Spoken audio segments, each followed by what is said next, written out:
there's probably a lot of anxiety around, especially at the national level. And I'm Paul Feiner, Greenburgh Town Supervisor, and hope I'm not creating anxiety. And I'm Pauline Mosley. Welcome. Well, even if I am making people a little stressed because of the job I'm doing as Town Supervisor, if one way to compensate is to take yoga. Yes. And to practice yoga. And with me as our guest is Shivani Singh, who just wrote a book, Raj Yog, Freedom Awaits.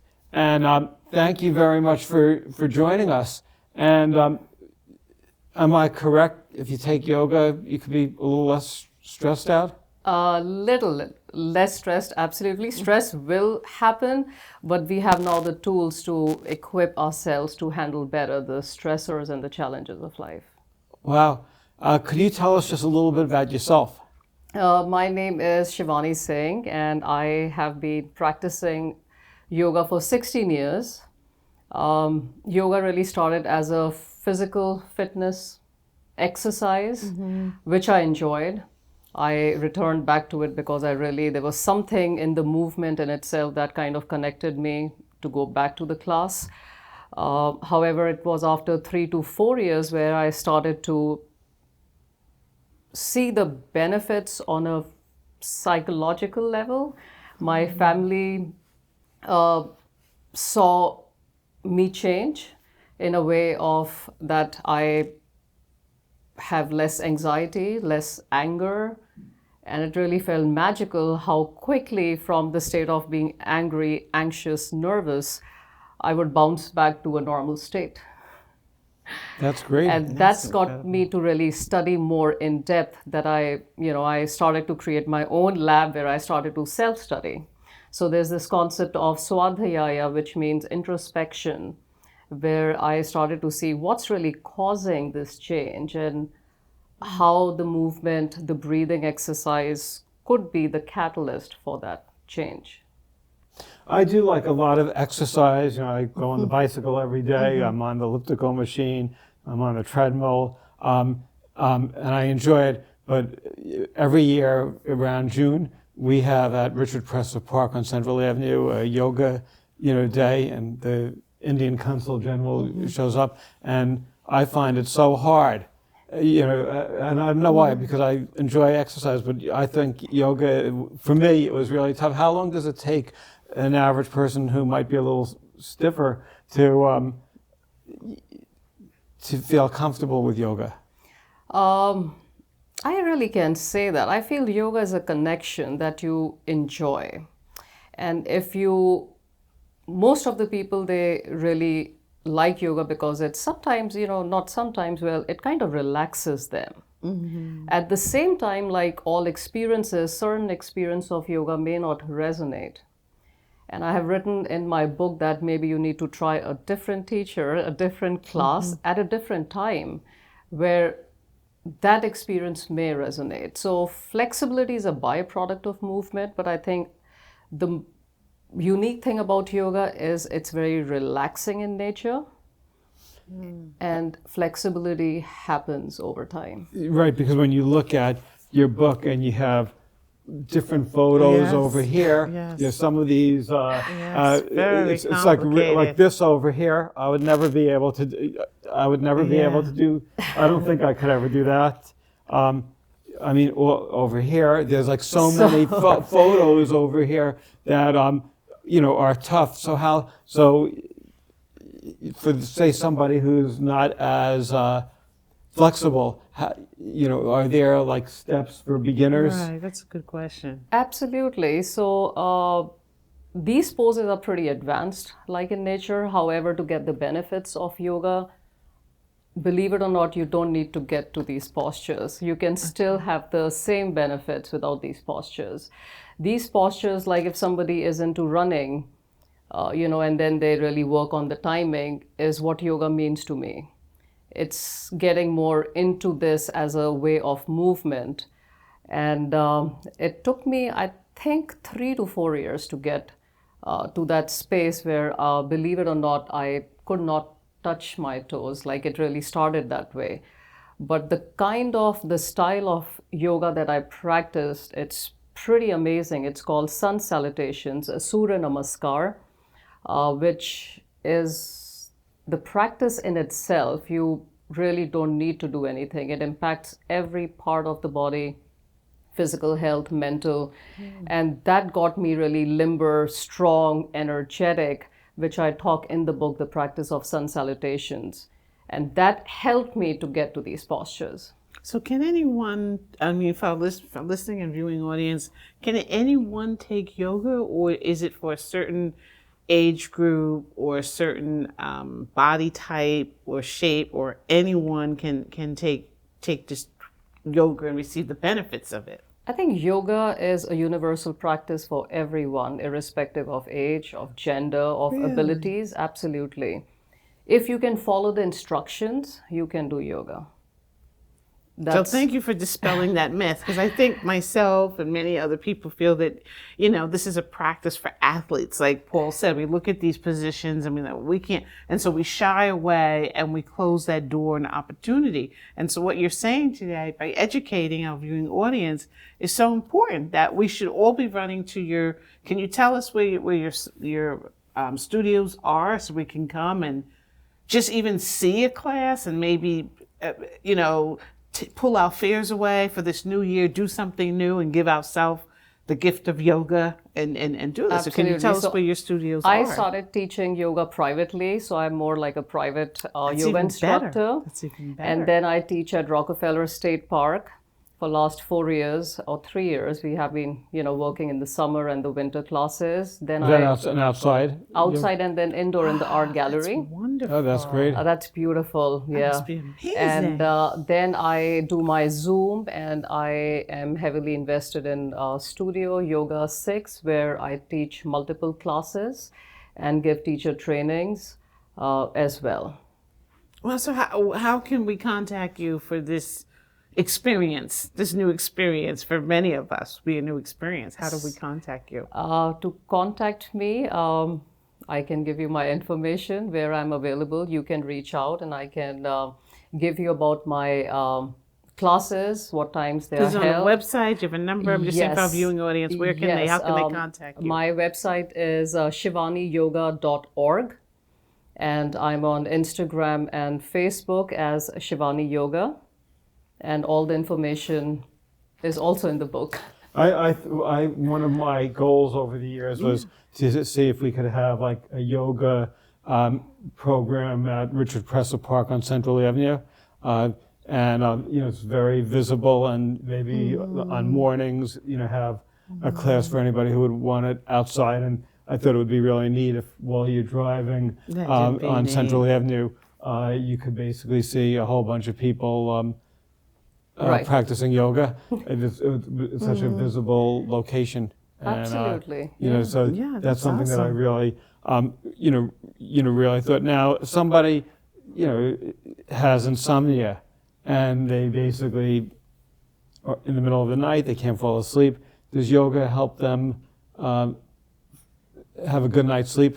100%. Insomnia, I will not say something that I have not experienced. It is today a challenge to actually sleep, to eat right, to move right. The basics of life are really becoming the most challenging thing to do. So true. And I advise, people who are going through insomnia, it's not a quick fix, but it happens through making lifestyle changes.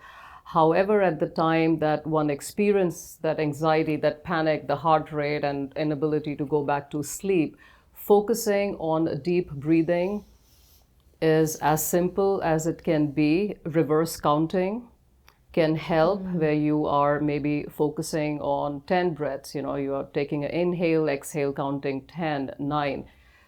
That's one. The other could be scanning your body, just, relax the toes, relax your ankles, moving from ground up from the feet all the way towards the head. Right, so if somebody's like 90 years old and they don't think they'll be able to handle, what you have in your book, all these, all these different poses. They could do breathing exercises and still say they're doing yoga? So I would say age is really a myth that I want to clarify. I had a client, a personal client, who was 82 when she started yoga with me. She was pretty strong, tough, and this is where yoga differs. The studio classes and the private training is really where you are. And she was a tennis player.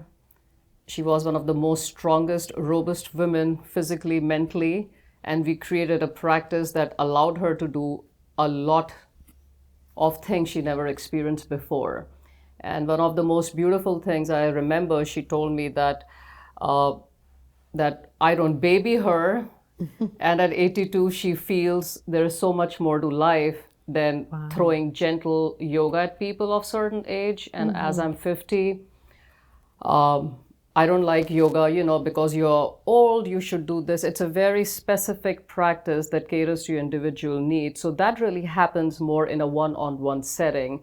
That may not happen because in studio group classes, you're catering to the entire group. And also the problem with the studio program is if you're not as good as everybody else, you might be embarrassed, and then you lose interest. If you go one-on-one, then basically if you're a little slower or not as flexible, you won't feel as bad, and then you might over time see the progress, and then eventually you could join a group.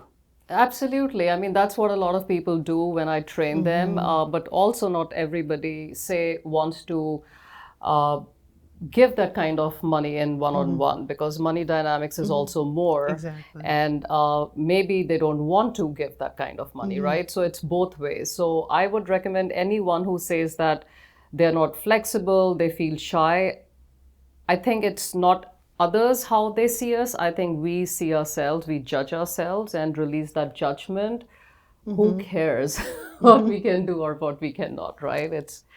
So it's as Shivani, easy as it gets. Yeah, so Shivani, this is wonderful. How long did it take you to write this book, and what prompted you to write such a inspirational book on yoga? So I actually wrote 7 to 8 different short stories on yoga. As characters were anger, anxiety, fear, I made them characters, and I wrote short stories, personal, real short stories.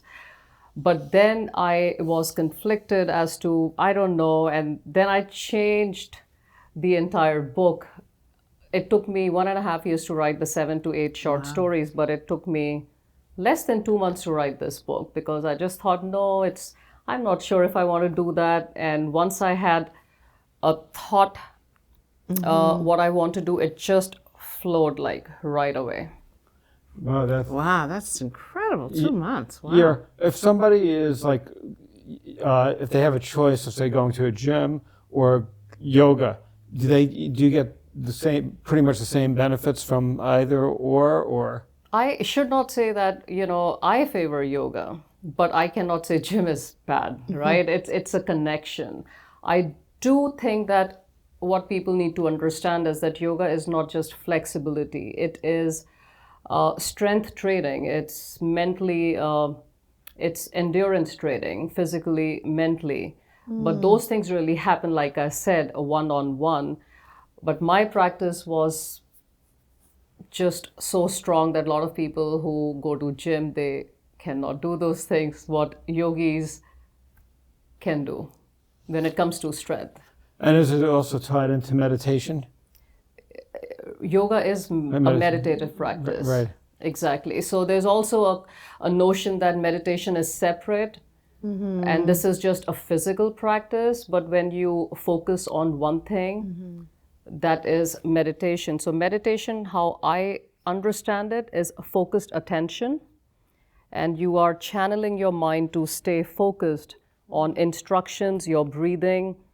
You come back to it, That's how, you get more clarity and bring the focus to the things that are important in your life. One of the other benefits of yoga is there's a benefit in terms of immunity, boosting your immunity. Could you discuss that? So all these things, I really like your questions because they are in my book. I was always weak in my body. I had chronic cough, cold growing up always. My parents protected me, and they just did not want me to stress about because that would get me more sick. I had anger, you just name everything. Wow. And then when I was 34, yoga happened by chance. And I would say, I told my ENT that, she was surprised that now I'm not on any medications, knock on the wood, I don't get sick. I have pretty strong respiratory system. And so immune system, 100%, that's what yoga does. It makes you strong. However, when the COVID happened, people were doing yoga. The benefits of yoga not happen when things attack you. It's you prepare before to then see the benefits of the practice, because it takes time to build. Like Rome wasn't built in a day. Right.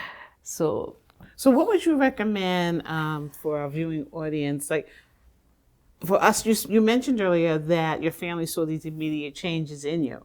So how long will it take for us to see these changes? Like, do we have to do yoga? You recommend like once a week we take a yoga for an hour, or we should go take yoga 2 or 3 times a week? Or every day. Or every day to see these changes, because we don't want like Paul's open up, show up. We want to get rid of this anxiety. Not that you can put a time limit, but like an estimate. If we take yoga for 6 months, will we start seeing benefits? Or? I would say consistency is everything. Right. People sometimes they want to overdo a lot of things and then they just leave. Right. It is better to practice yoga 10 minutes a day, every day, than do 3 to 4 hours a week. Wow. It is better to do once a week than do 6 times a week and then leave. So it's consistency. It's not the amount of time, but the consistently you are coming back to it. Even 5 minutes of simple breathing, shoulder movements every day, like a morning routine, I bet you will see the benefits in 30 days. So what is one simple thing you can do for our viewing audience that we could do now? All right, so let's have a little yoga fun. Yes, that would be okay, awesome. so We're going to get a bill. There's going to be like a $500 bill. So in yoga, the way I teach yoga is through synchronization of the breath and the movement. Mm-hmm. So let's, Pauline and Paul, let's get ready to practice just very simple yoga that can be done right here. So we can bring a focus on our fingers, on our shoulders, elbows in line with your shoulders. Begin to now focus on your breathing. Inhale, lift your shoulders up, hold your breath. Exhale, shoulders back, down, relax. Now again, let's do inhale, hold your breath. Exhale, relax. Pauline, I would like you to keep your lips to touch. You also, Paul. We have to cultivate nasal breathing. Inhale, hold it. Exhale. Now let's do one more thing, which is pretty awesome. In my book, I mentioned about the Ujjayi. Ujjayi means the breath of victory, which is very beneficial for anxiety, anger, even in insomnia.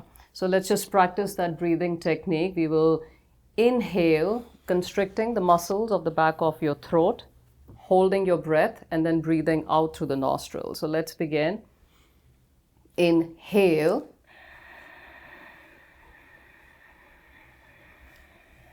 Hold your breath. Exhale, nostril. Try to breathe a little sound. Inhale. Hold. Exhale. So the sound is called the waves of the ocean, and what we are trying to do is use the muscles of the back of the throat to create a friction that creates heat in the body. So breathing is so fascinating. If we study, I don't feel very cold in winters and hot in the summer, because your breathing does so many things that I can go endlessly about it. That is that was great. Thank you. You feel now better? I'm- I feel better too. Now I have no anxiety now. So we should do this at a town board meeting. We should. We should start every town board meeting with a little yoga. And would that Absolutely. make people calmer Relaxed, calmer, and Yes. and nicer? nicer. I think when you're relaxed, everything falls in place, It right? does, It's so it relaxation does. is more like the ability to have more clarity, more focus that brings time management, Right. sharpness, and it just does wonders. Relaxation is what we need What we need. to Very get true. more Yeah. efficient. Yes. Yeah, some legislatures, they start with a prayer. Right. The legislative meetings of the Congress and the state legislature and local governments, they started with like a 5-minute yoga instead of with prayers. there you Then go. everybody would be calmer and the meetings would be nicer and people might be more civil to each other. So Absolutely. Thank you that- so much. So now I got an idea Yeah. for the town Yeah, board you meetings. should. You should try. Absolutely. So in terms of posture, Yes. that's another benefit of yoga, is you don't slouch as much and you're not, right? Is that one of the benefits? You actually said that, so rather than think of flexibility, strength, and so many things, why not just call it posture correction? Because your posture is directly linked to our mental state also. We may not realize, but a lot of times, just standing, droopy, energy, falling down. So when yoga happens, it creates that space, that openness. You just feel confident, and confidence is amazing to have. Absolutely. Not overconfident. I mean, sometimes Exactly, I can yes. get to that point and I have to remind, Shh, let's not get overconfident, Right. Could you go over some of the chapters in the book? Yes. And again, it's called Raj Yog. How did you come up with the name Raj Yog? Raj Yoga is basically, as humans, we are all seeking autonomy in a way that we want to live our dreams, our desires, our aspirations. But to say it is easier than to actually do that. So this is one of the traditional paths of yoga. It's called Raja Yoga, which translates, Raj means the king. Yoga is the union of the mind, the body, and the spirit. So just like as the king rules his kingdom, brings harmony to the people, so does a Raja Yoga does to the individual, where you are in control with yourself. The word I like to use, mastery, where you can control your emotions, your reactions, not the situations, never, but you can change the response to specific challenges, situations, as and when things happen. That gives you the power to rule yourself. So that's where the name came. And you are the master of your destiny. You just need to create a blueprint and be able to live your life the way you aspire to live. Right. That's powerful. That's very powerful. So again, the book, what are some of the different chapters? So my book basically talks about different aspects of health, which for me started, I connected through my body. I entered my mind, my intellect, my mental health, my financial health, and the spiritual health. So these are all personal narratives, examples, situations of how I've understood myself through the practice of yoga. So I'm not teaching in this book, I'm just sharing. It's like a testament to the practice, the power of transformation. That's great. That's amazing. And to do yoga, what equipment do you need? Just the mat and You just need 3 feet to 6 feet of mat. That's pretty much it. So it's not an expensive No, sport. it's not not like ex- skiing. No. Absolutely not. Because No some of these, all the tools. other exercises, you need so many things. You need this. No you need, tools. It's the most minimalist practice That's because you have amazing. your body, you have the mind, and that's all you need. Oh, that's So fantastic. India played a major role in the creation of yoga, and the Indian community is very, it's very big on yoga. Very big. And any reason why? How is it that the Indian community sort of led this effort? So yoga is not a religion, and it's kind of tricky that sometimes, we think Hinduism is a religion, but it's actually a philosophy. So the philosophy of yoga is rooted in Hinduism, which also has many different translations, like Buddhism, they have their interpretations like mindfulness. So yoga is a lifestyle practice in India, actually. Even people do the physical postures or not. There's a way that, in my experience of understanding Hinduism, is a lifestyle practice, a practice of liberation, how you liberate yourself through various stories, narratives, and everything. I was just also thinking, my niece is, she's pregnant now, and she was a big runner and an athlete. So is yoga also good for somebody while they're pregnant because they might not be able to go to a gym as much? Or... Yes, so I wouldn't really, until unless it is targeting that state, I would advise to refrain, or the best thing is to do one-on-one, or go to a class which is only working on, the class is for that certain you should really reach and... out maybe to some of the maternity sections at hospitals, and that might be another, there may be a lot of people who might be interested. We're running out of time, and again, your book is Raj Yog, Freedom Awaits, and